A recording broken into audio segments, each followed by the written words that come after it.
Alright, welcome back to my Nioh Level 1 restricted playthrough boss compilation, where I go through the game on a level 1 character with basically nothing but a pair of wooden swords.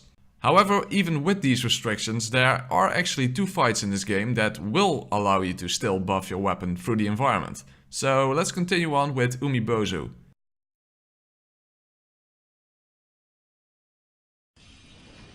As you know, if you light all the torches, you can actually use those to engulf your sword in fire. Which gives you a benefit obviously, but to be honest, this boss already gives you a lot of free hits anyway. Moreover, he has very clearly telegraphed attacks. And when he slams both of his arms down, you don't even have to dodge in the first place. And his one-handed attack is slow and very obvious. But you do have to pay close attention to when he does this short range water projectile from his face. Because that attack comes a lot quicker. Contrary to his giant beam attack of course. Which is actually good if he does that one, because afterwards it leaves him vulnerable. And you will do extra damage to him.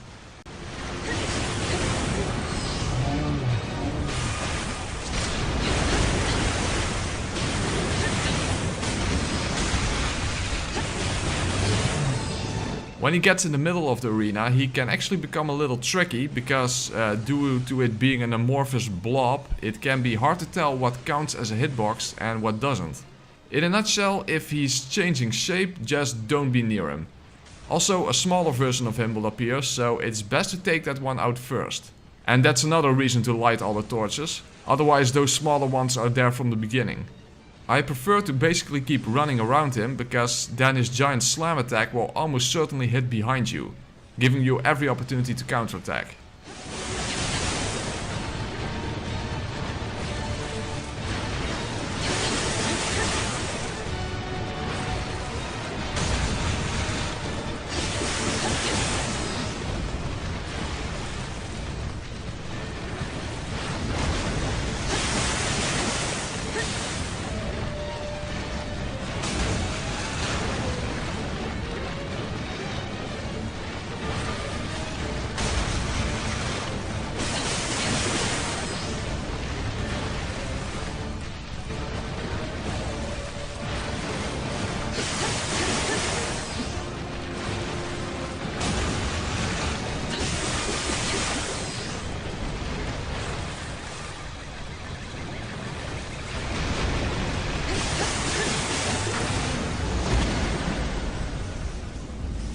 And as usual, here I show my lack of armor. I only have charms equipped. And here you see that I'm really level 1. Alright, Yuki Onna kicked my ass on my first playthrough, and she is pretty tough. But in essence, this fight is all about spacing. Low stance works best, because you need to be very quick. Basically, it's about learning how much range each of her attacks have, so you can get just outside of the area of effect and then close back in. And spacing is especially important when the second phase starts, because those charging stab attacks are one-hit kills and require you to keep your distance. Well, by the way, most of her attacks are one-hit kill on level 1 without armor, but speed and spacing is the key to this fight.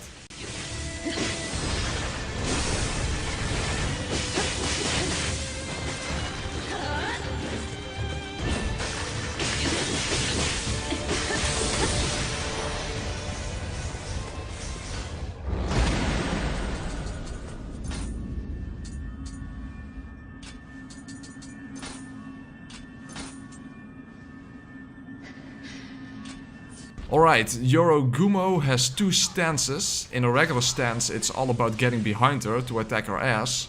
And when she's guarding her ass, keep your distance and wait for what she does. Just wait for her to finish spitting web or spinning around. And as soon as she finishes her attack, move in and counterattack.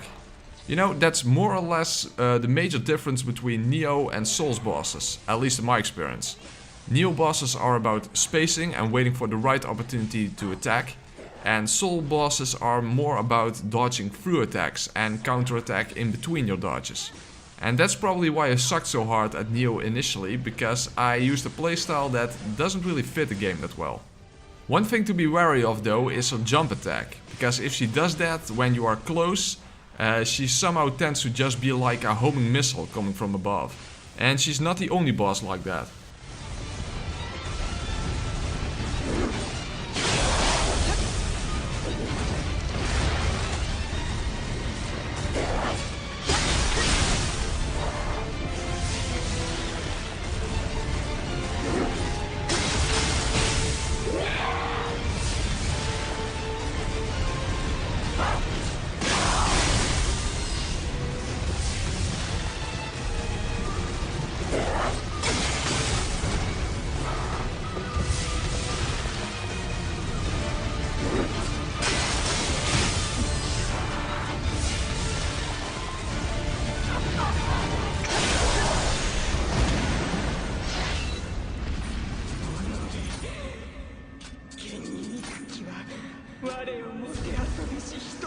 Okay, I missed my opportunity to have the best start against the White Tiger, namely by hitting his eye, which is his weak point.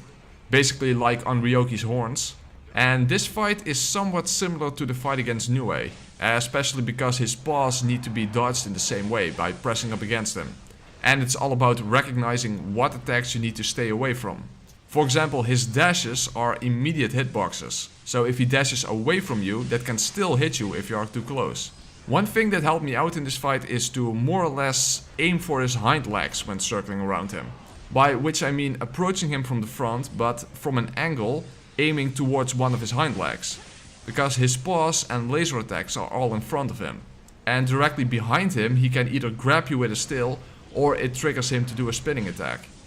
His projectiles can be a pain, but it's basically a less well telegraphed version of Hino Emna's flying paralysis projectiles. Oh, and this is definitely my favorite soundtrack in the game.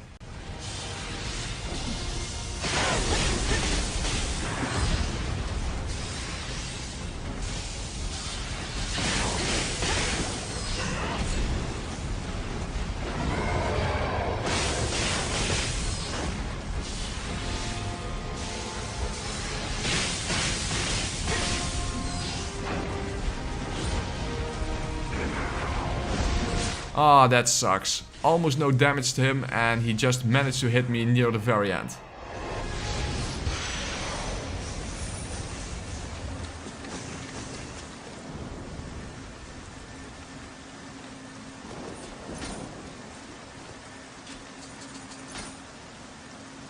Alright, Giant Toad with his giant load of bullshit hitboxes, as you are probably all aware of. His spear is basically a giant pole. Fortunately, again, the principle of pressing up against him allows for a lot of attacks to already go past you. Or dodging into him, if you know what I mean. Also, when he jumps up and stabs his spear into the ground, you can actually block it instead of dodging. You will likely recover fast enough before he can attack again. This is one of the examples where I get a clear benefit from my swords being reforged to do lightning damage, especially because of the slowing down effect.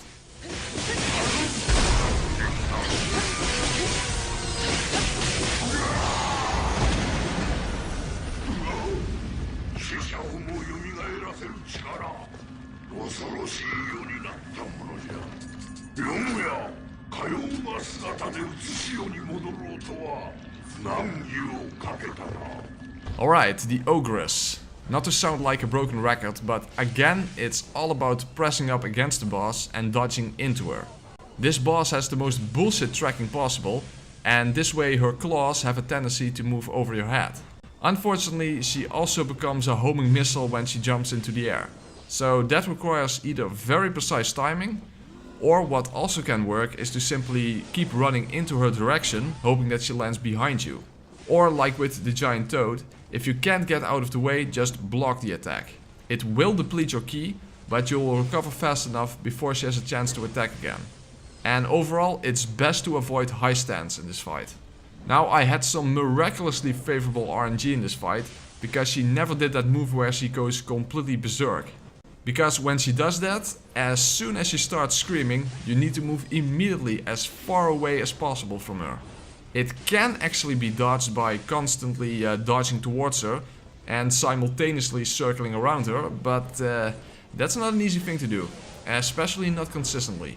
Also keep in mind that when she stabs her claws into the ground, when she pulls them back out, that also counts as a hitbox.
Alright, the fight against Okatsu.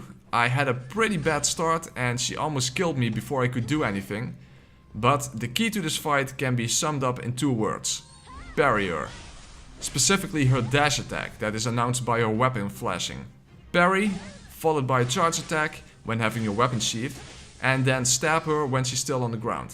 She will go down very quickly this way.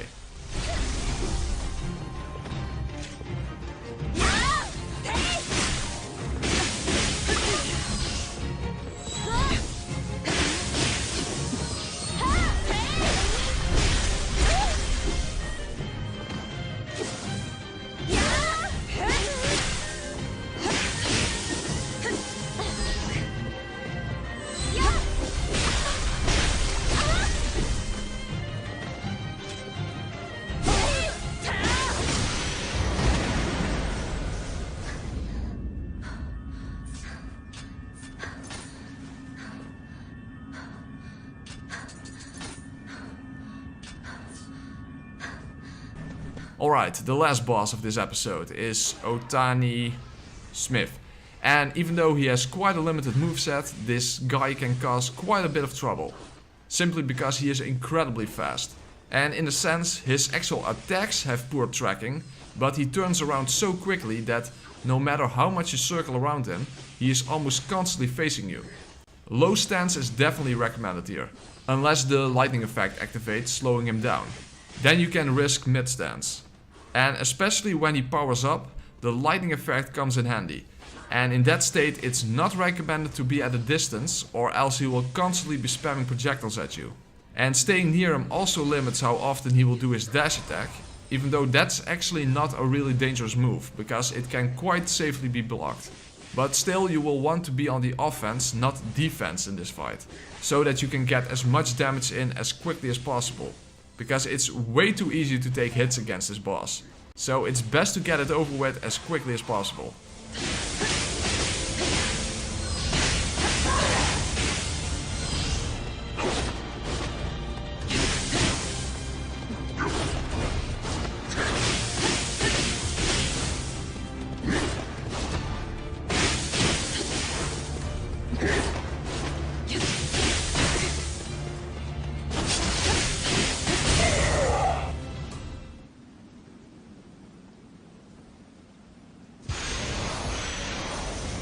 And that will be it for now. Stay tuned for the next episode and don't forget to leave a like if you enjoyed this video.